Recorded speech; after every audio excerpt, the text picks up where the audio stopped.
ये है Italy, Europe के जनूब में एक यूरोपी मुल्क जहां करीब 8 करोड़ इंसान बसते हैं। फरवरी के महीने में इटली में कोरोना वायरस के सिर्फ 3 केसेस रिकॉर्ड किए गए, लेकिन एक महीने के अंदर अंदर इटली में कोरोना वायरस के मरीजों की तादाद सैकड़ों से हजारों और हजारों से लाखों में पहुंच गई और अब तक हजारों लोग कोरोना वायरस से मर चुके हैं। इटली में रोजाना 500 से 600 लोग मर रहे हैं।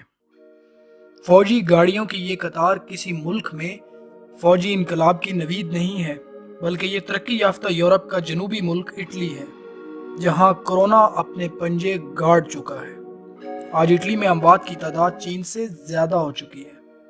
अब वहां ये हाल है कि मैयतें उठाने के लिए गाड़ियां नहीं हैं। अब फौजी ट्रकों में मैयतें भरकर बगैर किसी गुस्लो कफन और आखिरी रसूमात के दफन की जा रही है। इटली की आवाम ने इस कोरोना वायरस को सीरियस नहीं लिया और आज इटली में मौत राज कर रही है। गुज़श्ता रात इटली के वजीर आज़म ने बयान दिया है कि मामला हमारी दस्तरस से बाहर हो चुका है, जमीन के सारे हल खत्म हो चुके हैं, अब आसमान से आने वाली किसी मदद के मुंतजिर हैं। अब आते हैं पाकिस्तान में, जहां पूरी कौम को ये सब खेल तमाशा लग रहा है। कहीं तो कोरोना जिंदाबाद के नारे लग रहे हैं, जिंदाबाद जिंदाबाद जिंदाबाद corona virus corona virus corona virus corona virus जिंदाबाद। जब न्यूयॉर्क से लेकर लंदन तक दुनिया के तमाम बड़े शहर लॉकडाउन हो चुके हैं, तो वहां पाकिस्तान में बाजारों में पांव रखने की जगह नहीं है। मतलब किसी को परवाह ही नहीं कि क्या होने वाला है। ये सब मजाक नहीं है।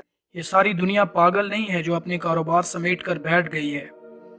ये वक्त फेसबुक पर मीम्स बनाने और एक दूसरे का मजाक बनाने का नहीं है। एक कौम बनकर इस बुहरान से निपटने का है। ये वबा है। ये तीसरी आलमी जंग के दर्जे की इमरजेंसी है। मैं तो यही कहूंगा कि मास्क पहनना वेंटिलेटर मास्क पहनने से बेहतर है। घर में रहना आईसीयू में रहने से बेहतर है। हाथ धोना जिंदगी से हाथ धोने से बेहतर है। इस वीडियो को ज्यादा से ज्यादा शेयर करें ताकि जिनमें अकल की कमी है उन्हें थोड़ी अकल आ जाए और वो कोरोना वायरस को हंसी मजाक में उड़ाने की बजाय अल्लाह से तौबा करें।